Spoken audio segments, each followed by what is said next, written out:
अस्सलाम वालेकुम नाज़रीन, मैं हूं जमील अख्तर गौरी, साबिक़ assistant director general homeopathy, ministry of health, government of Pakistan, Islamabad.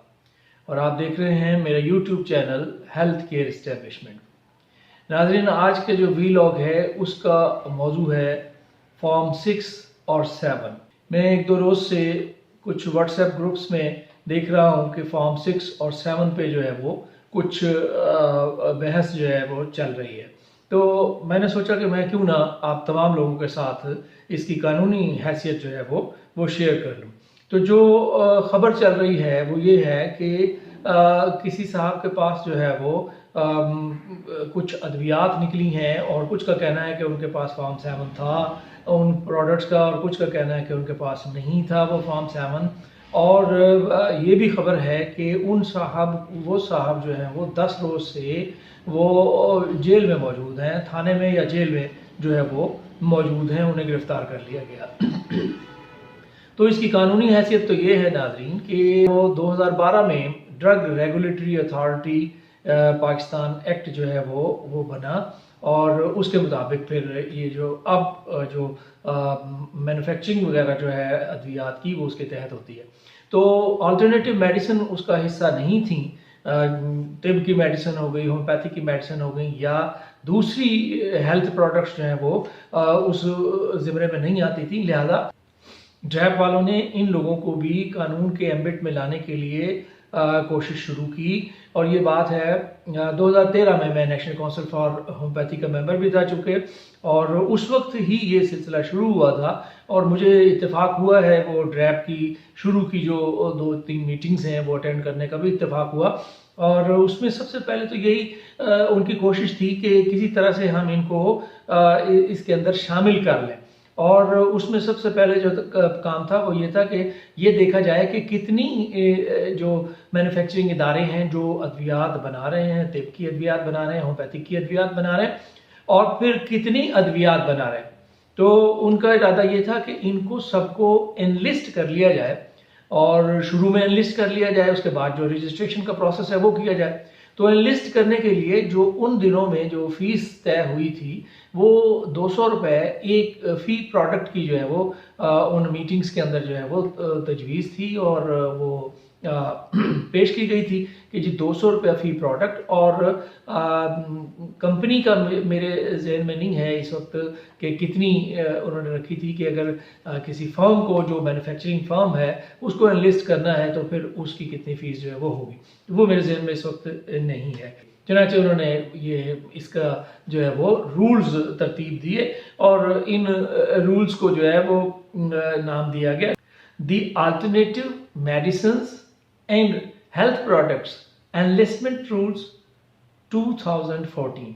ये रूल्स जो हैं वो बने, और अब इन रूल्स के तहत कोई भी फैक्ट्री जो अल्टरनेटिव मेडिसिन बनाएगी वो अपने आप को एनलिस्ट कराएगी पहले, और उस एनलिस्टमेंट के फॉर्म का नाम है फॉर्म 6। फॉर्म 6 फिल करके कंपनी ने अपने आप को एनलिस्ट करवाना होता है। तो फॉर्म 6 जो है वो कंपनी के लिए है, और बगैर एनलिस्टमेंट के अब कोई कंपनी मेडिसिन नहीं बना सकती।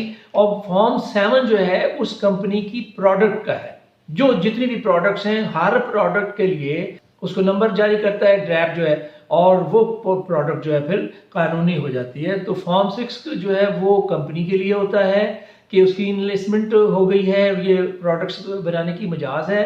और फॉर्म 7 जो है वो प्रोडक्ट के लिए होता है कि ये प्रोडक्ट भी जो है ये कानून के मुताबिक है और इस प्रोडक्ट को सेल की इजाज़त है। तो ये फॉर्म 6 और 7 में फ़र्क है।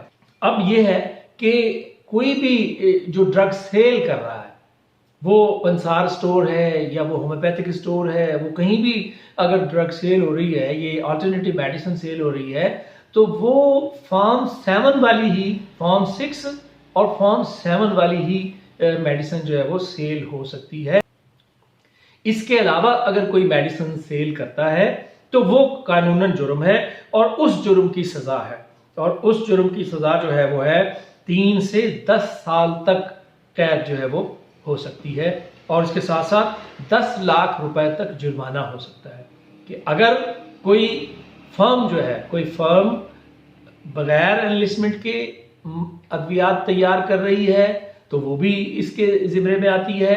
और अगर कोई साहब कोई ये अद्वियात फ़रोख्त कर रहे हैं जो एनलिस्टेड नहीं है, जिसके पास फॉर्म 7 जिस प्रोडक्ट का नहीं है, फॉर्म 6 प्रोडक्ट में नहीं लिखा हुआ, तो ये अगर वो प्रोडक्ट सेल कर रहा है तो 3 से और 10 साल तक जो है वो सज़ा हो सकती है और 10 लाख रुपए तक जुर्माना हो सकता है। तो ये करता कौन है? ये चूँकि ये भी कंफ्यूजन था कि ये पंजाब हेल्थ केयर कमीशन के ज़िम्मे में आता है कि नहीं आता है। पंजाब हेल्थ केयर कमीशन तो सिर्फ प्रैक्टिसेस को डील करता है, जहाँ पे खिदमात मुहैया की जाती हैं पंजाब हेल्थ केयर कमीशन उनको देखता है, उनको रेगुलेट करता है। और अद्वियात से मुताल्लिक, अद्वियात की सेल और परचेज से मुताल्लिक जो है वो फेडरल गवर्नमेंट या फिर सूबाई गवर्नमेंट के जो ड्रग इंस्पेक्टर्स हैं वो उसको हैंडल करते हैं। तो ये इशू जो है, जो अद्वियात की सेल का है, वो इसका ड्रैप का है और ये पंजाब हेल्थ केयर कमीशन से ताल्लुक़ नहीं रखता। तो ये वो सिलसिला है जो फॉर्म 6 और 7 का है। तो एहतियात कीजिए। ख़ास तौर पे मैं प्रैक्टिशनर्स से गुजारिश करूँगा कि वो अपने मतब में या अपने क्लिनिक में सिर्फ वो अद्वियात रखें जिनको फॉर्म 7 मिल चुका है, जिनको फॉर्म 6 मिल चुका है और ये प्रोडक्ट के ऊपर लिखा हुआ होता है। फॉर्म 6 का नंबर भी लिखा हुआ होता है कंपनी का और फॉर्म 7 उस प्रोडक्ट का नंबर जो है वो लिखा होता है। और जिन कंपनियों की ये प्रोडक्ट्स हैं, वो जब कंपनियां सेल करती हैं तो उनकी लिस्ट होती है और वो लिस्ट प्रोवाइड करती हैं, तो वो लिस्ट भी आप अपने पास रखें। इस तरह से आप कानून पे जो है वो अमल दरामद करेंगे और आपको कोई तंग भी नहीं करेगा। तो आज के व्लॉग को यहीं पर ख़त्म करते हैं। अगले व्लॉग तक मुझे इजाज़त दीजिए। उस वक्त तक अपना और अपने इर्द गिर्द रहने वालों का बहुत सा ख्याल रखिएगा। अल्लाह हाफिज़।